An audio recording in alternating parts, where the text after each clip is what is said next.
This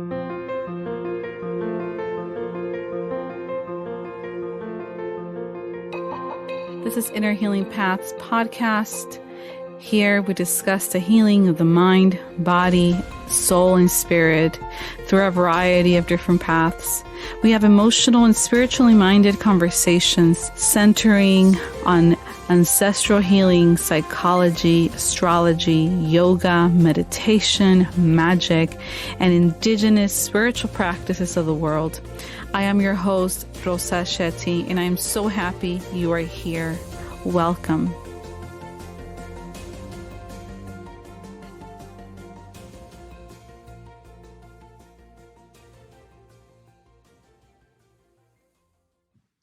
Welcome back to another episode of Inner Healing Paths podcast. I'm your host, Rosa, and thank you for joining us. So this episode is with Mark Wolynn. He is a best-selling author. He wrote a book titled It Didn't Start With You: How Inherited Family Trauma Shapes Who We Are and How to End the Cycle. So in this interview, we talk about what is inherited family trauma or generational transmission of trauma. He shared about some of the research behind the inherited trauma. He talked about how it can manifest as physical illnesses, not just emotional manifestations. We talked about the trauma language, and he also generously shared some tips and advice on how you can start your own healing journey. And in the interview, you're going to hear me share a little bit about my story and how I became aware of my own inherited trauma. And I just had such a wonderful time talking to him. I learned so much, and I know you will too. So without further ado, take a listen. Hi, Mark. Hi, Rosa. How you doing? Hi. Doing very well. So nice to meet you. Well, nice to meet you too. Yes, thank you so much for agreeing to be on my show. Yeah, no, I'm happy to do it. Wonderful. Yeah, I've been I've read your books and I've been a fan of your work for a long time, so this is such a treat for me. Oh, Rosa, that's nice. Yeah, That's so nice. Are you ready? I'm ready. Tell me. Okay. What sort of? Let's get started. So for our Okay. listeners, those that are not familiar with your work, can you tell us a little bit more about yourself and the healing work that you do? Yeah, I'm happy to do that. I see myself as the guy with the flashlight. I'm shining it on the symptoms and the behaviors that we can't explain. So I help people, both clinicians and non-clinicians, recognize the importance of generational trauma and its biological effects on subsequent generations. So I've developed a way of looking at trauma language, helping us become detectives of this trauma language so that we can uncover it and discover that it's leading us back to either an event in our family history or an event in our early childhood or infancy, or even the pregnancy.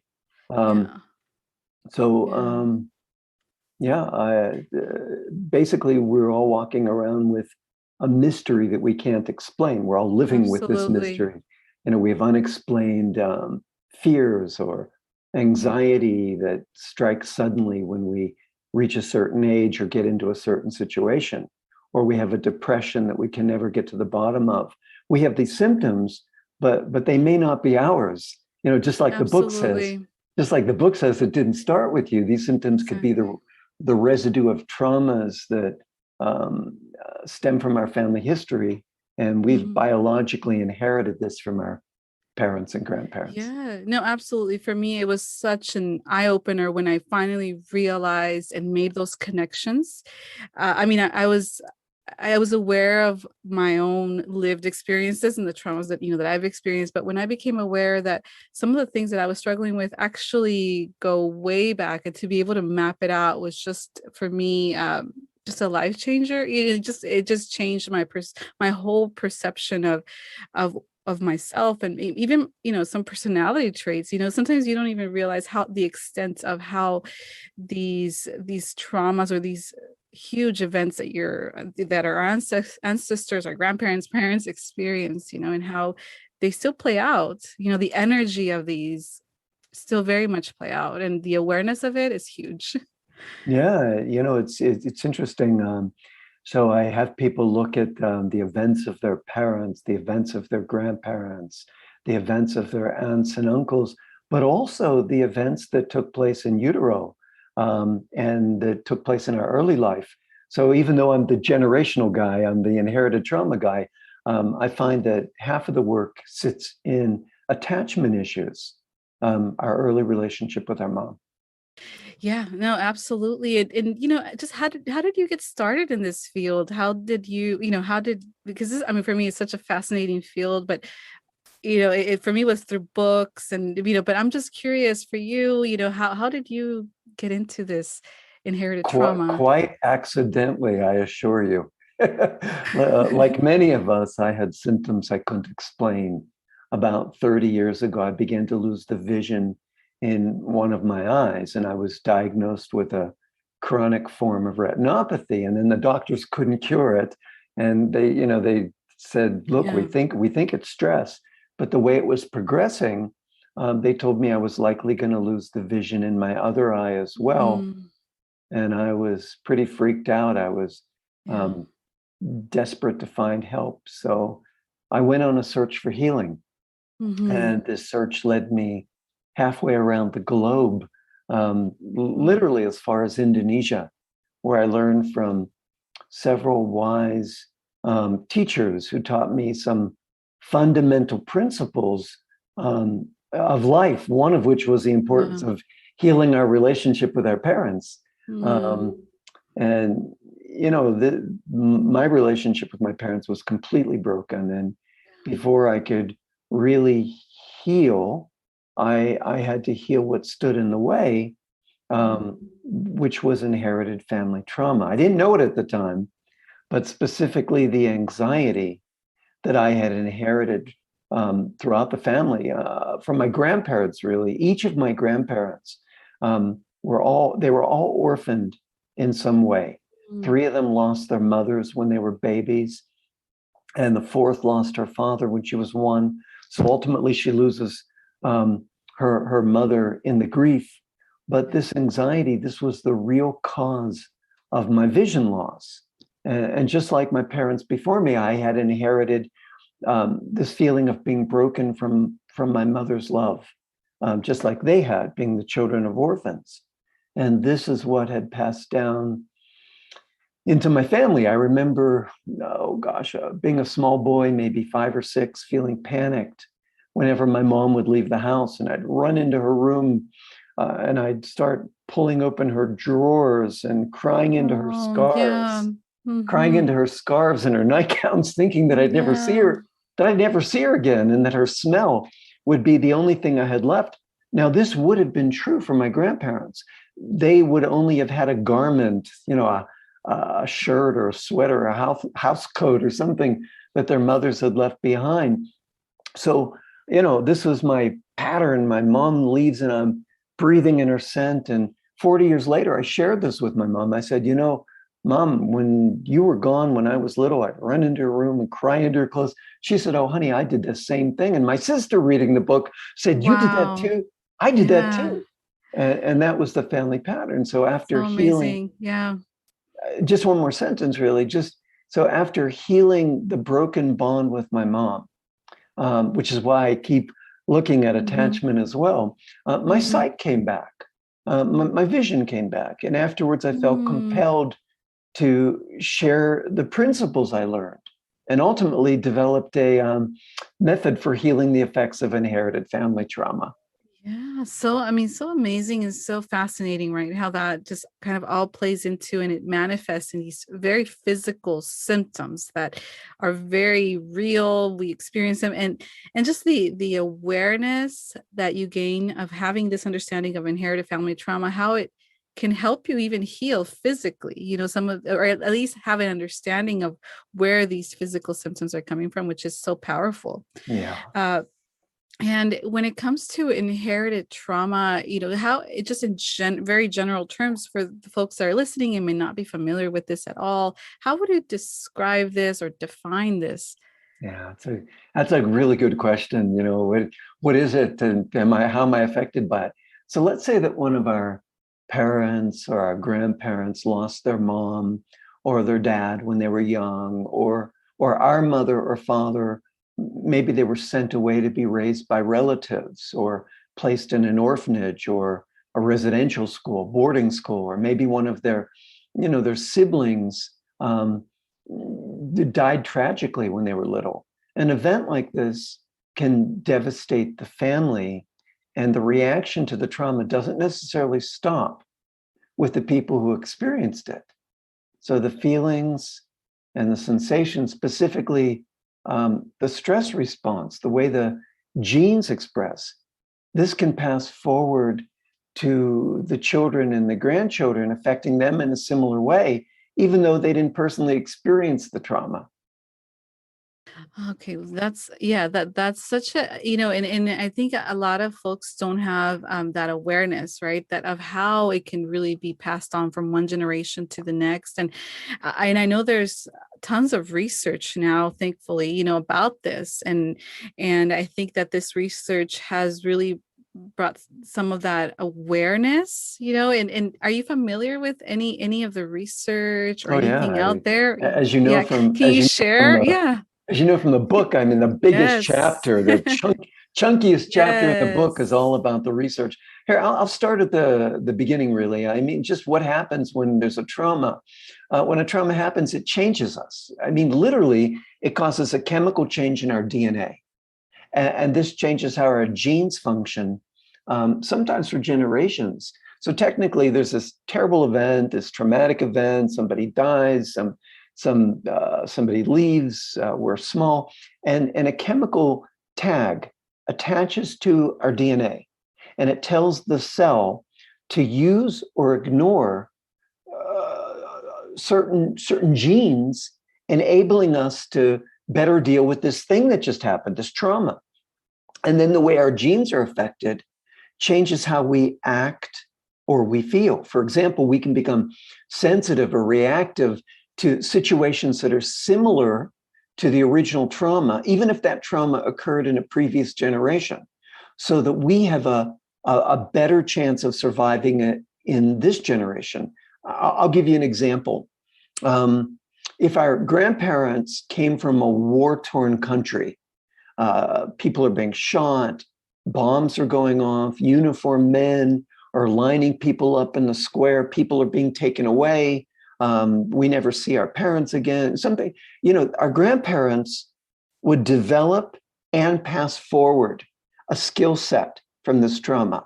Let's say sharper reflexes would be one part of the skill set, or quicker reaction times, or reactions to the violence to help them survive this trauma that they experience. Now they're going to pass this forward, but the problem is we could inherit a stress response, their stress response, with the dials set to 10.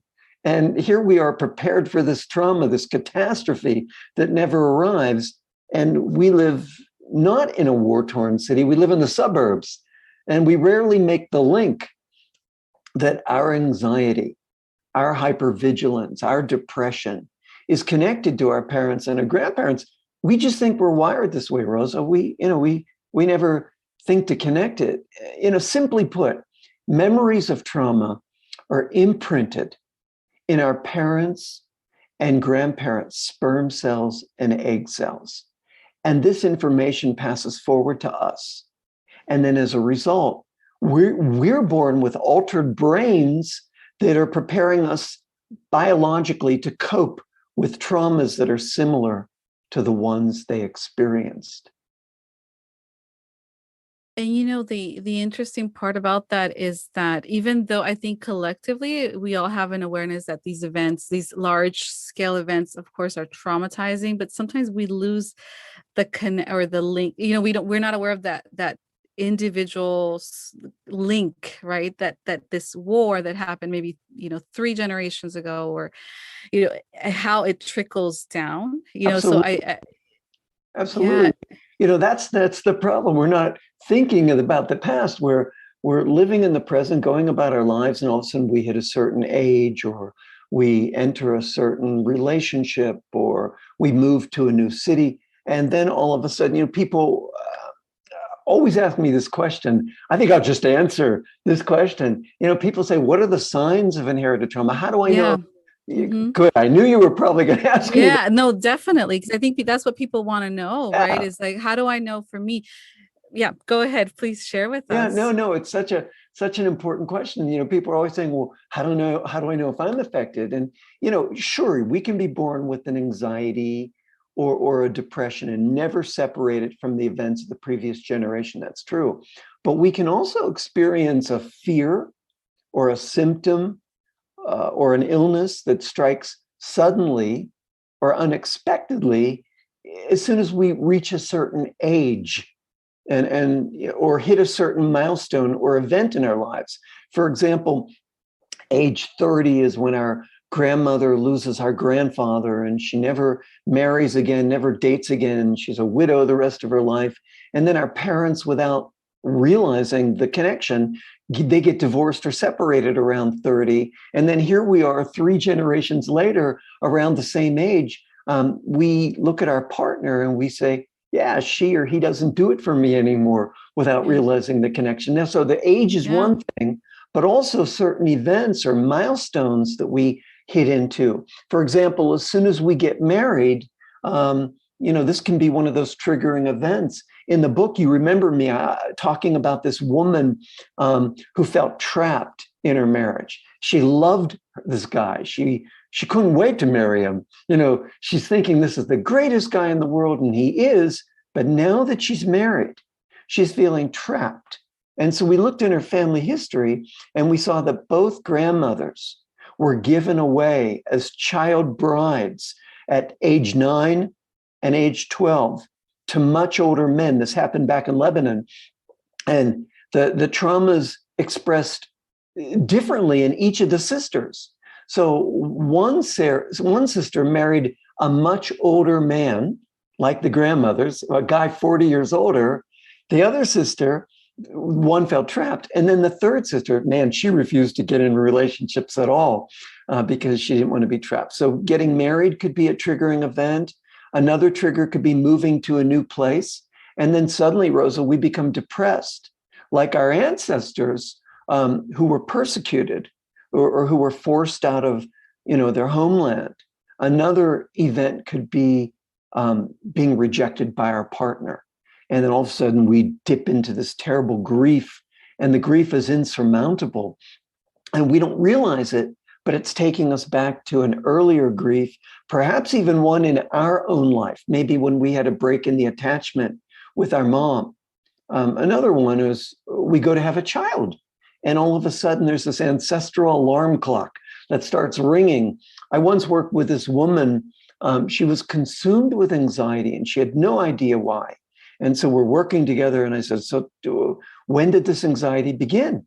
And she said, well, when I got pregnant 7 months ago. And I said, oh, that makes sense. So tell me about other people who got pregnant in your family. Because she was telling me she had this terrible fear of harming her baby. And where did that come from, right? She has this terrible fear of harming her baby. And all of a sudden I said, did you ever harm a baby? And she said, no. And I said, did anyone in your family ever harm a baby? And she said, oh, wait a minute. And she says, oh my God, my grandmother, when she was a young woman, she lit a candle and accidentally caught the curtains on fire, and that caught the house on fire. And the baby was upstairs sleeping, and she tried to run up the steps, but there were flames and she couldn't, and her baby died. And then the woman said, but we were never allowed to talk about it. Yeah.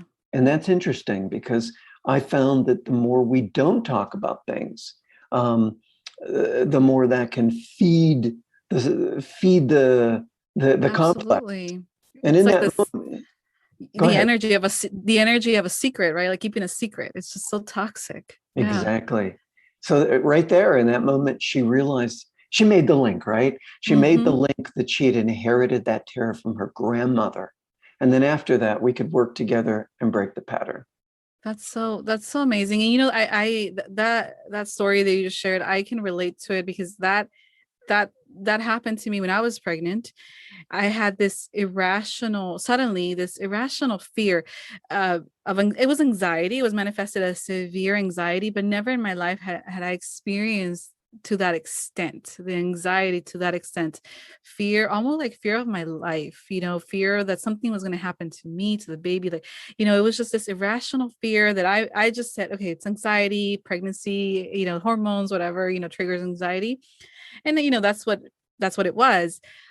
But I had already read your book and I've had already done my, some work in this regard. And it didn't hit me while I was pregnant, though. It just kind of, after my pregnancy, as I was, recovering postpartum, I started, it was during COVID times. So I was just, with my baby and just kind of like had some downtime to reflect. I was journaling, and it hit me to ask my mom, how her pregnancy was. Like, I just realized, I should find out, like, this is really odd for me. And I know they say the hormones, but it was like extreme, for me.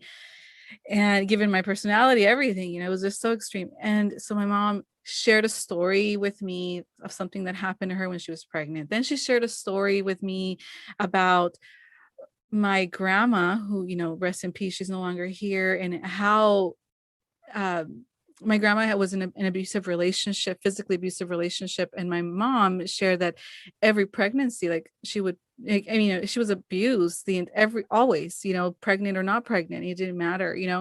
And then she shared a story of her great grandmother, what she knew. Um, the same thing had happened. So it was this theme of our life, basically my life is in danger, the life of me and the baby being in danger. Absolutely. And it This was, is for me, it was such a huge like moment of realization, like this just the legacy of these traumas, how they continue to play out. And I'm kind of tearing up right now just talking about it with you, because for me, it was such a difficult time. Even though everything was going well, the pregnancy was well, everything, I'm in a very loving, uh, safe relationship, and yet there was this fear, like something terrible could happen, not absolutely. physical. Being And it pregnant means my life Yeah. could be in danger. Yes. And it wasn't like a Baby's fear, life. like physical, like I could be sick. It was a sense of a threat in my environment. Like I remember very Right. clearly feeling like, you know what, maybe I shouldn't drive. Like I was thinking, maybe I shouldn't drive because driving is not safe. It's almost like I started um just kind of pointing, just trying to figure out things outside of me that could potentially be harmful. And it wasn't until after that I realized, oh, this was not me. This was did like you like the title of your book, right? This did not start with me. Like this is something that goes way back. And I'm talking about after once I realized this after my pregnancy, and I've actually like I talked to my mom extensively about it. I even had a sense of like wanting to know about my ancestors and what my grandmothers specifically and what they experienced. And I learned that this was a theme, in generation, to generation, like Yeah, Rosa, that being good, good with work. men. Yeah, Yeah, being with men that were toxic and abusive, while in pregnancy, of course, just kind of amplified that sense of fear, I'm sure, for them, because now they had to protect another life and they couldn't, right? So yes, I want to share that because this resonates so much with me because I experienced this. good work. Good work. Yeah, I mean, um, some women in history, of course, have been punched and lost the babies or left when they were pregnant, or their husband was cheating, or a baby died, or the mother died in childbirth. Um, so there's so many fears that can pop up around pregnancy. It is one of those triggering Yeah. events. So these are the signs. So we have to look for, what did I do? What event did I just experience? When did the feelings come about? Who at a similar age in the family had something happen? Who else in a similar event had something happen? So Yeah. good. That's what I Thank you. in the book. Yeah. People be a detective. I'm Yes. teaching people how to be detectives of their family Yeah. history, to be detectives of their trauma language. Absolutely.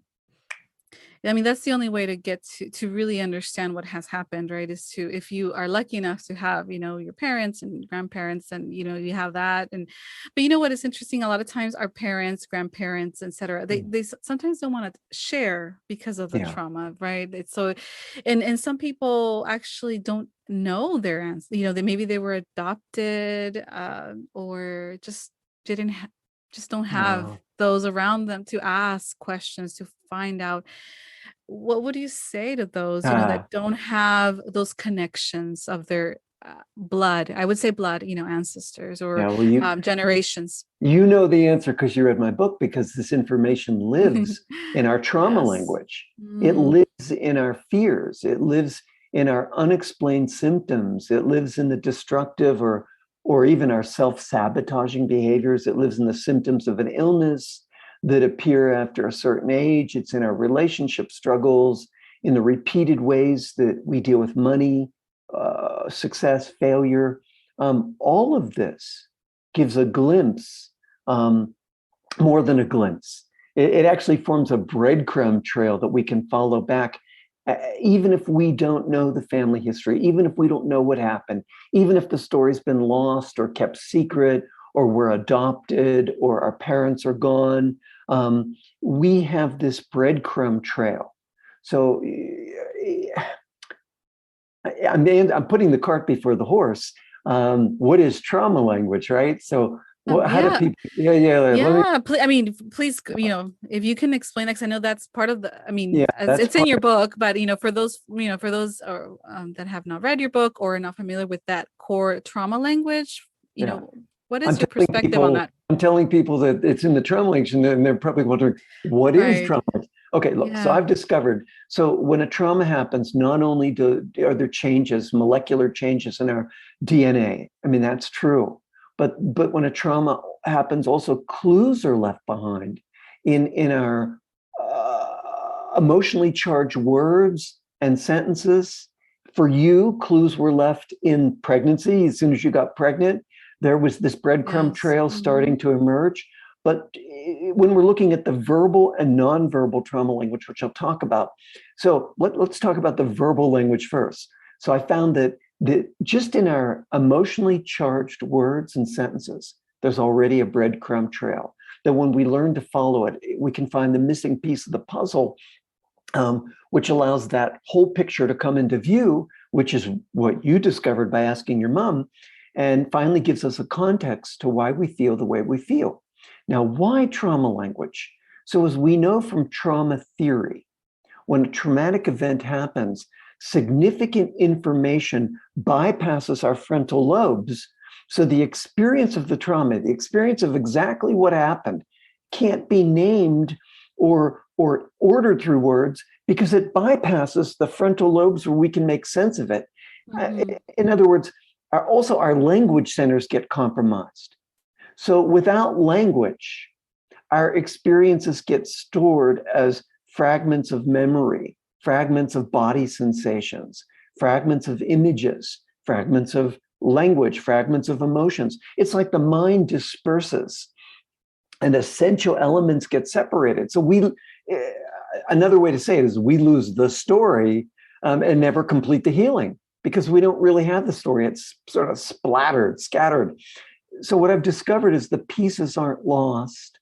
They've just been rerouted, and then they resurface later into verbal and nonverbal trauma language. So when it's verbal, we look for the physical words like, "I'll harm my baby," like that woman said.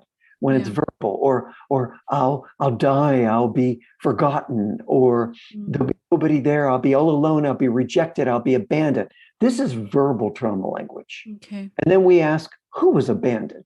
Who was rejected? Who was betrayed? Who was humiliated? So we can follow that trail. But when it's nonverbal, like yours, we have to look for the physical or emotional symptoms that show up after an unsettling event. For you, getting pregnant made you scared. made you concerned about your safety and the safety of your baby, which is brilliant. You were following the nonverbal trauma language. Yeah. Um, so, what I tell readers is you have to look for the fears and the anxieties that strike suddenly when we reach a particular age, or often it's the same age that something traumatic happened in the family history, or we look for the depression or the destructive behaviors that arise after a situation that's similar to some trauma in our family history. I'll give you an example. Not so long ago, I worked with a woman who developed cancer after her dog died. And so I said, well, tell me about your dog. Mm-hmm. And she said, oh, I was with him for 16 years. He was everything to me. So I'm writing down what she's telling me. Yeah. I was with him for 16 years. He was everything to me. And then I said, all right, tell me about your family history. Well, listen to this. Her mother's favorite brother was killed in a car crash when the mother was 16. Oh my And this goodness. was everything to her, right? Everything to her. And her father Yeah. was also my client's father was also 16 when his father died suddenly of a massive stroke, and he adored his father. So the Yeah. client, being an only child, is carrying the unresolved grief and pain epigenetically. Remember, traumas are imprinted in the mother's egg cells, the father's sperm cells. They come together, form the embryo, the fetus, and so here we are, carrying our parents' traumas again, but having health issues after 16 years when the dog dies. That's part of her nonverbal trauma language. And Wow, so fascinating. the verbal language Mm-hmm. is, I was with him for 16 years. He was everything to me. You see how we can start to, Mm-hmm. yeah.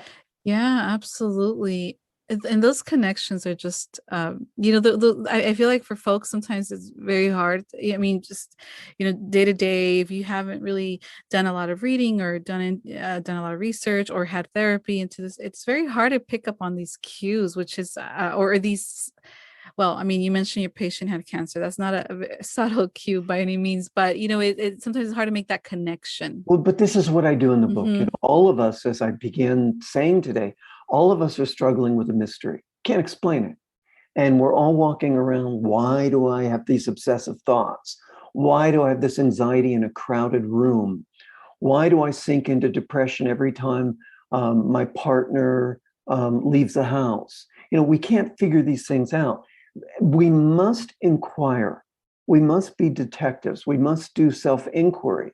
And that's why I wrote the book, to turn people into detectives and to figure out why they say the things they say and why they experience the things they feel. So, I'm a big proponent of inquire, do your self work, look at your behaviors, look at your language. And that's why I wrote this book. Yeah, no, and one of the I know you provide a lot of exercises that I did Oh, in your good. book, I'm and glad you did them. yeah, no, I did, and I was surprised I got a lot of insight, and I think that one of the things that you emphasize a lot in your book is that writing reflection process, like journaling almost, but being able, but from a perspective, very intentional perspective of, so, and it's interesting how sometimes when we just set that time aside to really reflect on these questions, sometimes the answers seem to just come out of our hand as we're writing. It's so fascinating. And I deeply believe, I'm a very spiritual person, so I believe that the spirit, your intuition, is almost like when you set that intention to inquire, like you said, to investigate, to look deep within yourself for answers that you can't really explain, somehow, if you set that time aside, these answers do come up. I don't know if you've experienced this with other, with, yourself or with other clients, that somehow the answers come up, and you don't have proof of it. Maybe you don't even have your parents alive anymore to answer these questions, but it feels like But this we're is it. talking about trusting the potency of the soul, because that's Ah, really yeah. what it is. When we Yeah. inquire, when we get thinking out of the way, when we don't think, when we really go into the body and experience the, the way the ultimate, the way whatever we want to call it, um, lives inside of us when we get out of our own way. I remember there's this great quote by Eckhart Tolle. He said that great thinkers, it's not that they know how to think, it's they know how not to think. And I've always loved that because it's I true. love that. When we Yeah. get out of our own way and we just go inside and we either reflect, meditate, practice some form of mindfulness, then it's as though that information was always there in the first place.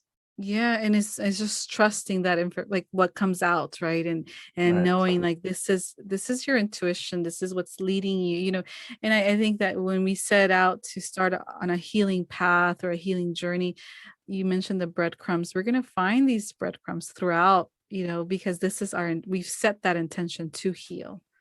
And I think that is the most powerful intention you can set to start having these insights, right?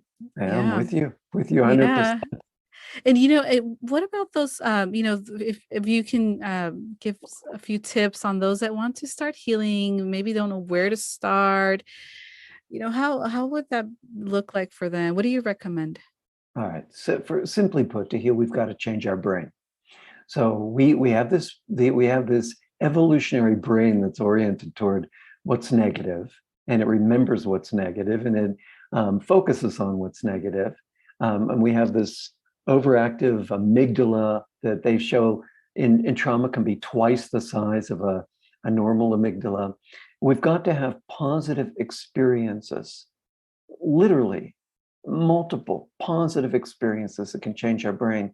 And then we need to practice the new feelings and the new sensations of these positive experiences. When we do this, we not only create new neural pathways, but we also begin to stimulate the release of feel good neurotransmitters like serotonin and dopamine and GABA and feel good hormones like estrogen and oxytocin, even the very genes involved in our body's stress response, the ones we talked about earlier that become chosen to enable us to have a better outcome. Our genes can begin to respond, can begin to function in a different way, an improved way. We can change the way our DNA expresses. Now, how do we do that? So the positive experiences I'm talking about can be practices of receiving comfort or support, like I teach in the book, or feelings of compassion for our parents, which I also teach in the book, or for ourselves, or feelings of gratitude, because these create a states like this, experiences like this, feed the prefrontal cortex and help us reframe the stress response. So it has a chance to calm down. It has a chance to downregulate.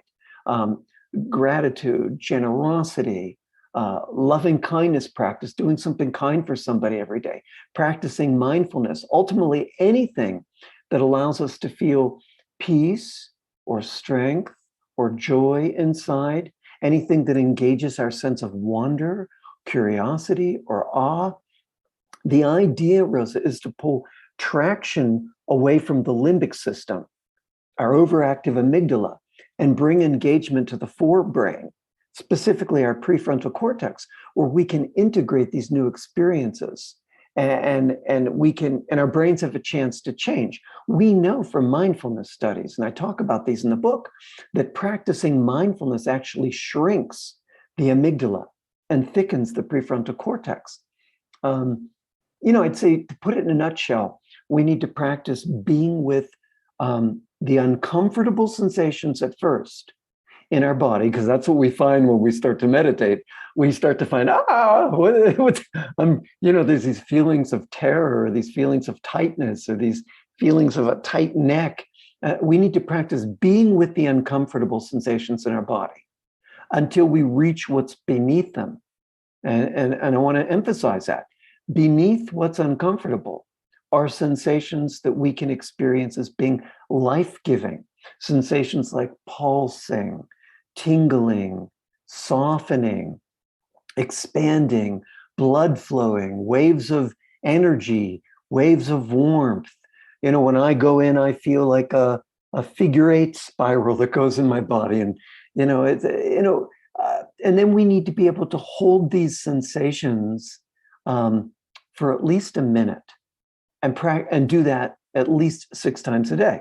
So really what we're talking about minimally is doing something that feels that we can stay within our body that feels positive and do that 6 times a day.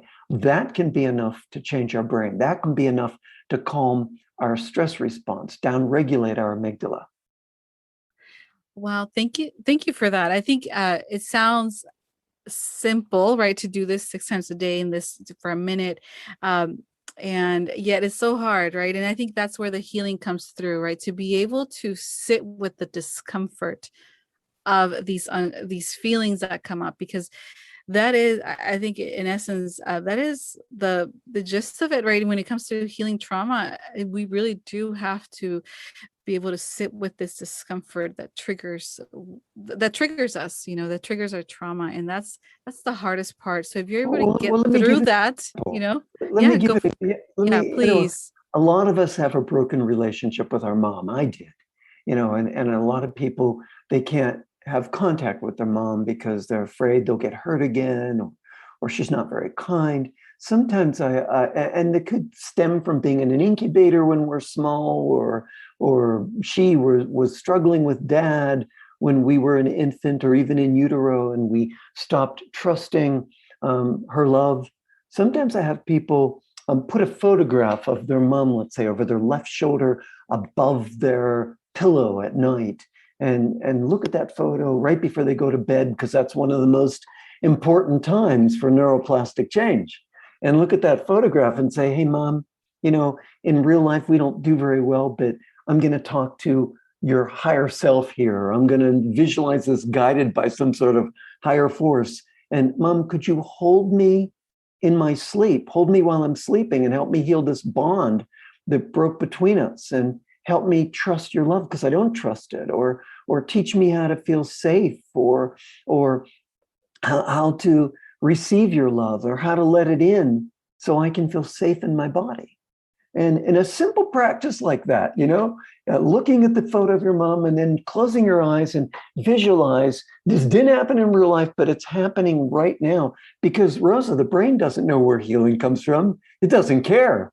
It just wants the healing. And visualization, as you know from my book, is just as potent as having something happen in real life. The same regions of the brain, the same neurons activate. That is so beautiful. I mean, it just visualizing doing that exercise, I could imagine how healing it would be, right? To connect not to your mama in the physical sense, because like you said, a lot of folks don't feel safe physically being around certain people, but talking almost to their soul, right? You're speaking to their soul, and like you said, your brain doesn't know the difference. So connecting to that, it could be just so powerful. And I'm curious if any of your clients have reported that they do that, and somehow Absolutely. their mom comes somehow calls, or somehow, you know Yeah. just something happens that connects them in real life. Yes, because the veil is thin. We're all connected, and but I've been giving this practice for about 30 years to clients, and the reason I keep giving it is it heals. It heals. So Soon, absolutely. after a week or two, they start to feel softer. They may call their mom in real life. All of a sudden they find their mom is softer. Sometimes I give people the words. Let's say you have a really broken relationship with your mom. Just these words to your mom in real life can be amazing. Mom, I like that we're close. And your mother's thinking, what? She thinks or he thinks we're close? Oh, we're close. Oh, and then that opens a door for mom to feel close and you to feel close. And Mm, it's crazy. But words are, as you know through my book, I talk about them constantly, have so much potency. And absolutely. uh, I could go on and on, right, Rose? Yeah, of course. Yeah, and thank you again for sharing Yeah, so much information and wisdom. We can talk about this forever. I mean, this is such a yeah. fascinating topic. But for the folks that would like to get to know more about you and the work that you do, how can they find you? How can they find your work? Yeah. Well, if they want to take a training with me, they can go on markwolynn.com. And I just completed a really good training for people who are coaches or clinicians or therapists, or even just want to go and learn how to inquire and go more deeply inside themselves. That's there. But also on my Facebook page, I list all the studies that have come out recently that we can learn about for attachment and generational traumas and how our DNA is affected. So that's on my Facebook page. And um, that's it. Yeah, yeah, Go to no, those two places. Yeah. yeah, absolutely. So you have a lot of information out there, and if they Yeah. want to work with you, Website, people everywhere. yeah, you have more than, and of course your book, right? And of course, the book. Yeah, Yeah. no, I love the book. It's still a bestseller Absolutely. after all these years. It's still it's actually sold more copies last week than it has ever since it's come out. That's Um, amazing. well, it's Wow. one of those books that people tell other people and they tell other people. So I'm very proud of the book. Yeah. But yeah, if you want to work with one of us, someone I've trained, or me, if I have a little bit of a waiting list, but come to the website. Yeah. Oh, thank you so much, Oh, Mark, and you're so welcome, thank Rosa. you for sharing with me today, and for taking the time to be here with us. I appreciate it. My absolute pleasure, Rosa. Thank you. I hope you enjoyed this episode. I hope that you found it healing and nourishing to your mind and soul. If there's a friend that you think would benefit from listening to this information, please share it. Share about our podcast. If you feel called to, please leave us a review, as this really, really helps boost our presence here in Apple Podcasts, and it makes it easier for others to find us. To stay up to date on new episode releases and special events and projects that I'm working on, you can follow us on Instagram at Inner Healing Paths Podcast. And you can subscribe to my newsletter by going to my website, which is rosashettylcsw.com. And I will include this information and links in the show notes. Once again, thank you so much for listening, and I look forward to sharing with you again next time.